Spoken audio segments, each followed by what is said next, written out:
The value of meteorites is based on a number of factors.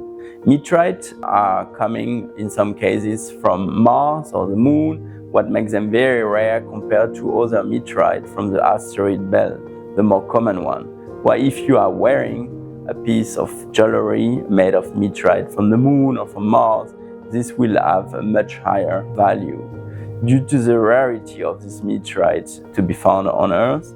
And then an important factor for the value of meteorite is the aesthetic. Some are more aesthetic than others because of their specific texture or combination of color due to the material they're made of. For example, pallacite, like the one I'm wearing, it's a mixture of iron that is silver in color and olivines that are more greenish or brownish in color.